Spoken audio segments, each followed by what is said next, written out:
maybe you could introduce yourself to start with. Hi, I'm Andrew Preston from Exchange Supplies. And one of the things about Exchange Supplies is you've been really committed to employing people who use drugs. Do you want to talk a bit about how people who use drugs are employed in your warehouse and your organisation? Sure. I mean, it comes from being a drug worker. I was like a community nurse running methadone prescribing in Dorchester here for 10 years before Exchange Supplies was a thing.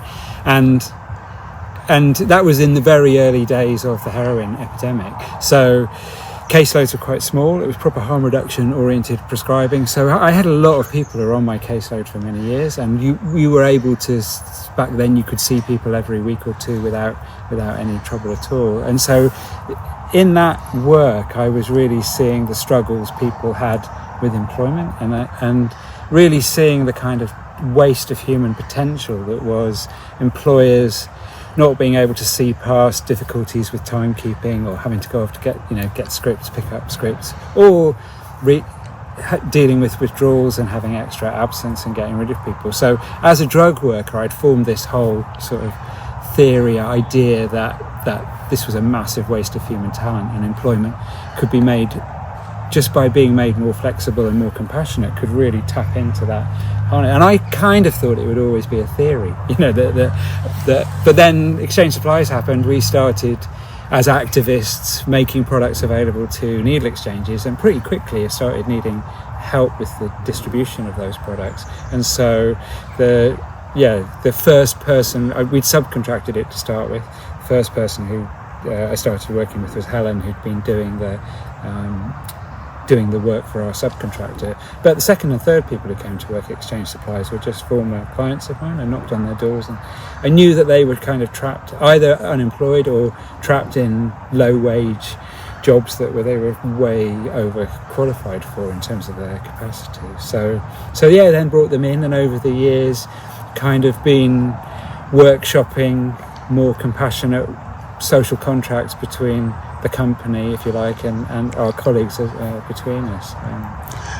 So one thing with employing drug users, we often employ very stable or ex-drug users, right. And one of the things you've done is really made active drug use, people who are involved in active drug use, you've really made it possible for them to work. Can you talk about how you manage that variability of staffing and all of that stuff? Yeah, so I mean, I think compared to, say, a drug service where you've got opening hours or a needle exchange where you need to have people, we're quite lucky in the sense that there's a real variety of tasks to do here, from kind of what we call sub-assemblies of putting stuff together, through to packing orders, and then through to all the computer work of putting stuff on the system. So we're able to offer casual labour to people. So there's people, if they want to work, they can come, and we've got a kind of list of jobs in our heads that they can do. And that as a route into employment is really important.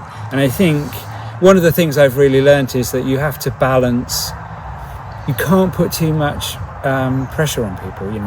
If the whole thing depends on them coming to work, and then they don't come to work, then they feel really bad, and it does create tension amongst their colleagues because you're covering for people. So but on the other hand, you can't be so overstaffed that it's clearly charity and there's really nothing to do and the work is meaningless. That doesn't work either. So we've got to balance it so that there's always enough people to kind of ship the orders out and to make sure that the needle exchanges have got the equipment that they need. And so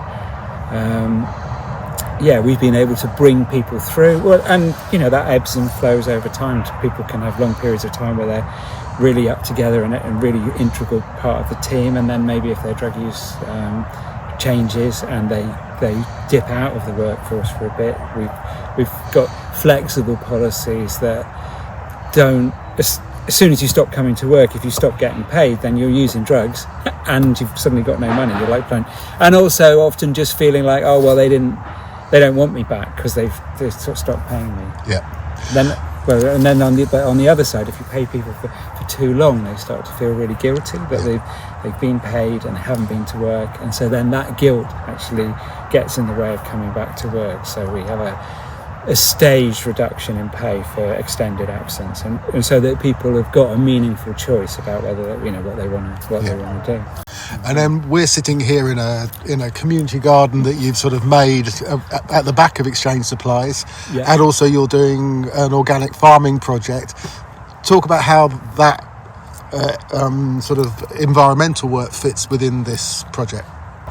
Yeah, so it just happens that next door to one of our warehouses is this plot of land that's owned by a utility company, and we didn't ask permission, but we just guerrilla gardened a space, little space out here.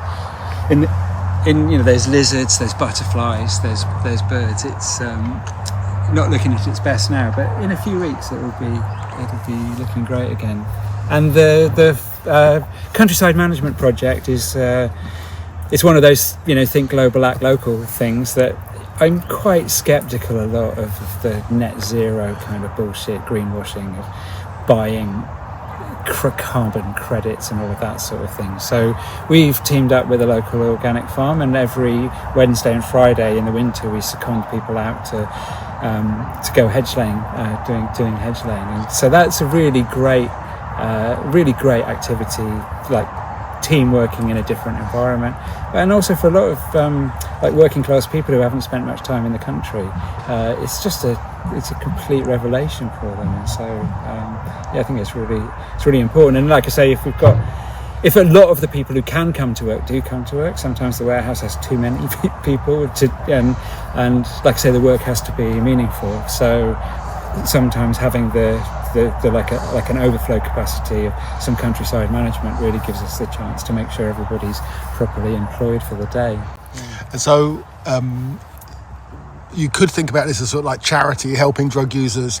What's the hard business side of this? I mean, tell me about employing drug users as hard business. Yeah, I mean, look, I think so. There's an enlightened self-interest in it, because in the end, a lot of the work that we're doing is warehouse work and office work. And I always say that you just think about it on a 10-year sort of cycle, that all of the social capital that you give during those early years when people are getting things together, you get it back in spades through the second half of that, because people know how much latitude they've been given and how much support they've been given. And then if we're really busy years later, then there's nothing is too much trouble. So it really builds a close team. And in terms of being a company that supplies products for people who use drugs, having that knowledge in the company, like when we want to talk about a product or a service or